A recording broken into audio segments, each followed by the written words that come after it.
Hello, എല്ലാവർക്കും നമസ്കാരം. എൻ്റെ പുതിയ വീഡിയോയിലേക്ക് എല്ലാവർക്കും ഒരിക്കൽ കൂടി സ്വാഗതം.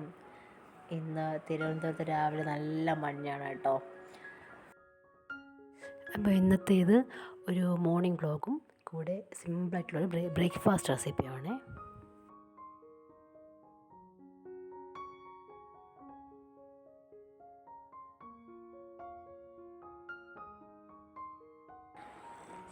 അങ്ങനെ രാവിലെ ചായ കുടിയൊക്കെ കഴിഞ്ഞ് കിച്ചണിലോട്ട് കയറി ബോട്ടിലോട്ടൊക്കെ ഓയിൽ നിറയ്ക്കുകയാണ്.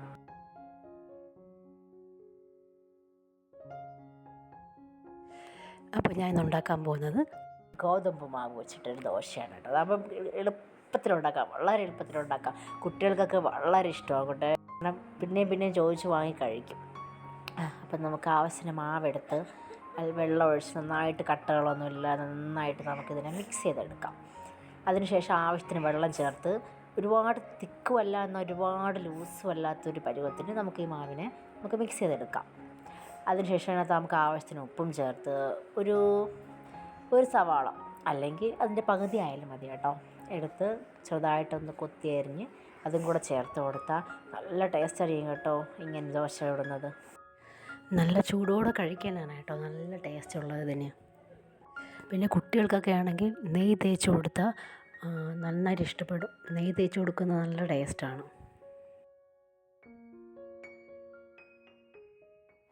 ഇന്ന് രാവിലെ തന്നെ നല്ല പനിയുണ്ടായിരുന്നു കേട്ടോ. പനിയുടെ നല്ല ലക്ഷണം ഉണ്ടായിരുന്നു.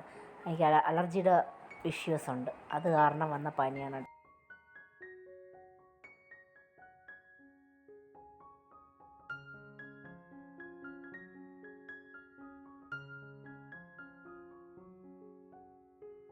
കല്ല് ചൂടാകുമ്പോൾ നമുക്ക് വെളിച്ചെണ്ണ തേച്ച് കൊടുക്കാം.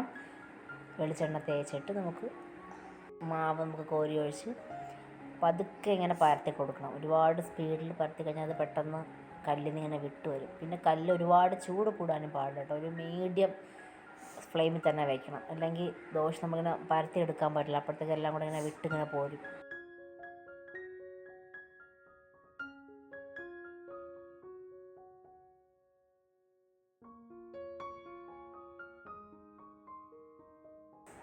പിന്നെ ഞാൻ അതിനൂടെ കഴിക്കാൻ വേണ്ടിയിട്ട് തേങ്ങാ ചമ്മന്തിയാണ് കേട്ടോ വെച്ചത്.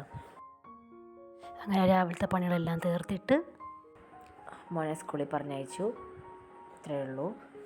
അപ്പോൾ വീഡിയോ ഇഷ്ടമായെങ്കിൽ എല്ലാവരും സബ്സ്ക്രൈബ് ചെയ്യുക, ലൈക്ക് ചെയ്യുക, ഷെയർ ചെയ്യുക. അപ്പോൾ ബൈ.